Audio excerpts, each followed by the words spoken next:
Picture this, it's June 2020. TikTok, the biggest entertainment app in India, the one that's on literally everyone's phone, just vanishes. Overnight, gone. For millions, it was a shock. But for a handful of creators, the ones who had become genuine superstars, well, their entire world just collapsed. So it begs the question, right? Whatever happened to those viral TikTokers? The faces that were everywhere, the songs that were stuck in our heads, where on earth are they now? Well, that's what we're here to find out. But first, let's take a quick trip back in time, back to the golden age of TikTok in India. You remember it, a time when a simple 15-second video could make you famous across the entire country. Now for this story, we're going to follow the wild journeys of three of the platform's biggest names. First up, you had BeautyCon, the absolute expression queen. Then there was Sagar Goswami, the guy whose signature head bob went completely viral. And of course, you had Amir Siddiqui, a creator who was, let's just say, very hard to ignore. And you know the crazy thing is, their fame didn't come from some fancy, big-budget production. Nope. It came from super simple, totally relatable moments, little things that just somehow clicked with millions and millions of people almost instantly. And when I say simple, I mean really simple. Get this, BeautyCon's big break was literally just a video of her smiling, and she filmed it on a borrowed phone because she didn't even have her own. Sagar Goswami?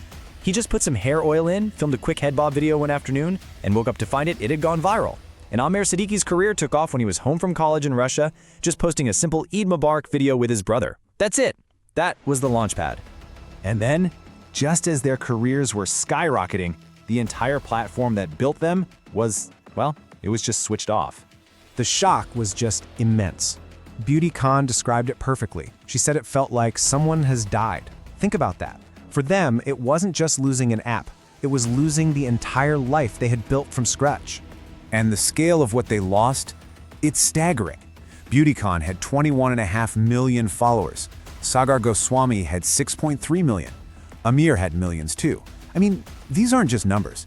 These were digital empires built follower by follower, and they were wiped out in a single night. Now, in all that chaos, people were looking for someone to blame. And, a lot of that blame fell squarely on Amir Siddiqui.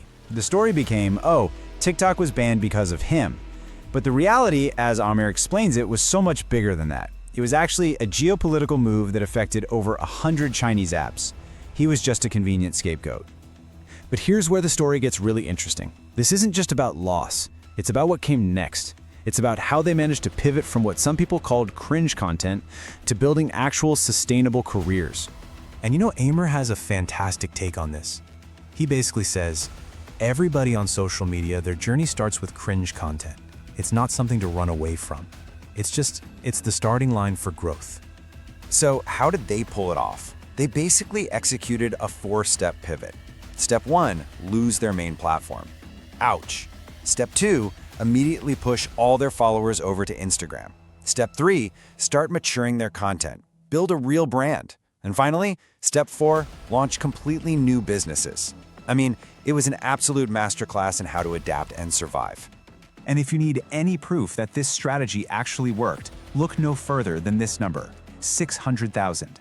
That is how many followers BeautyCon gained on Instagram in a single day, right after the ban. It proves something so important. Her audience wasn't loyal to TikTok. They were loyal to her. So that all brings us to today. Where are they now? And maybe more importantly, what in the world are they earning? Trust me, the answer is probably not what you're expecting. Okay, so let's talk about the money. Back in the TikTok days, BeautyCon was making maybe 5,000 to 7,000 rupees for a brand deal. And get this, middlemen were taking a huge cut of that. It was only after the ban, when they took full control of their own brands, that these creators started making real, significant money for the very first time. So just how much are we talking about? Let's take BeautyCon for example.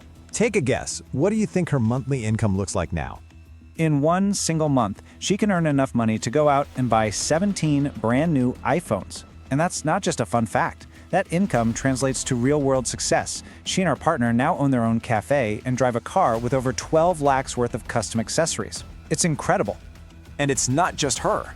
Sagar Goswami is now pulling in between 10 to 15 lakh rupees a month. And Amir Siddiqui, who's branched out into streaming, digital marketing in Dubai, and even crypto, He makes a minimum of 5 to 10 lakhs a month from streaming alone. Okay, so their whole journey, it's packed with some really amazing lessons about fame, about business, and really about the future of being a creator. And Amir has one last, fascinating piece of insight about his controversial past.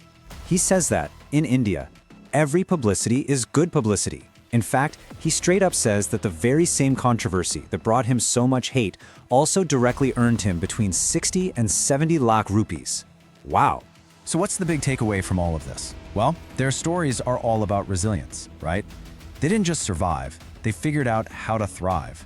They learned business on the fly and became real entrepreneurs. They proved that the creator is the platform, not the app. And they've shown us that you can embrace your so-called cringe beginnings as just part of the story that got you to where you are today. And it really leaves us with one big question to think about. Platforms, they're going to come and go. That's a given. But this journey seems to suggest that a true creator, someone who builds that genuine connection, they'll always find a way to endure.